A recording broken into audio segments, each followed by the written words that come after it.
তোমালোকৰ সকলোৰে মোবাইলত যোৱাকালি এটা মেছেজ আহিছিল যিটোত কোৱা হৈছিল যে তোমালোকে NSP-ত অৰ্থাৎ নেশ্যনেল স্কলাৰশ্বিপ পৰ্টেলত তোমালোকে স্কলাৰশ্বিপৰ কাৰণে ৰেজিষ্টাৰ কৰিছা, কিন্তু তোমালোকে এইটো ছাবমিট কৰা নাই আৰু ছাবমিট কৰিবলৈ কৈছে।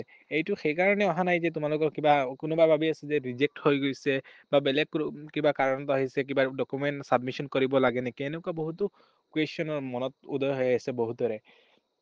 এইটো তেনে কোনো প্ৰব্লেম নহয়। এইটো মানে NSP-ৰ আণ্ডাৰত যিকেইটা স্কলাৰশ্বিপ আছে সকলো, ঈশানোদয় স্কলাৰশ্বিপ হওক বা বেলেগ যিকোনো ধৰণৰ UGC-ৰ আণ্ডাৰত স্কলাৰশ্বিপ হওক বা বেলেগ যিকোনো ধৰণৰ NSP-ৰ আণ্ডাৰত যিকোনো স্কলাৰশ্বিপ হওক, সেইবিলাকৰ ডেটটো এক্সটেণ্ড কৰা হৈছে। আৰু সেই SMS-টো যিসকল ছাত্ৰ ছাত্ৰীয়ে অকল ৰেজিষ্টাৰ কৰিছে NSP-ত, ফাইনেল ছাবমিশ্যন যিটো এইটো কৰা নাই, তেওঁলোকৰ মোবাইলত আহিব লাগিছিল, কিন্তু NSP-য়ে নেশ্যনেল স্কলাৰশ্বিপ পৰ্টেলে সকলোৰে তাত এইটো মেছেজ দি দিছে। সেইকাৰণে এটা বেজালৰ সৃষ্টি হৈছে, কিন্তু তাত টেনচন কৰিবলগীয়া একো নাই। আৰু কিছুমানে ভাবি আছে যে মোৰ তাত এইটো মেছেজ অহা নাই, এইটো কিবা প্ৰব্লেম আছে নেকি?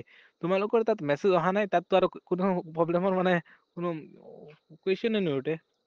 আৰু যিসকলৰ আহিছে তাতো কোনো অসুবিধা নাই, এনেই এইটো আহিছে। যিসকলে ছাবমিট কৰা নাই সেইসকলৰে আহিছে এইটো, মানে আহিব লাগিছিল, কিন্তু সকলোৰে আহি গৈছে, তাত কোনো অসুবিধা নাই। তথাপি তোমালোকে এবাৰ NSP-ত গৈ তোমালোকে নিজৰ OTR দি আৰু পাছৱৰ্ড দি পিনি এই লগ ইন কৰি এবাৰ চাবাগৈ তোমালোকৰ ষ্টেটাছটো কি দেখুৱাই আছে। প্ৰায় সকলোৰে ষ্টেটাছ একেই দেখুৱাই আছে যে ষ্টেট নডেল অফিচাৰৰ পৰা ভেৰিফিকেশ্যন হৈ গ'ল।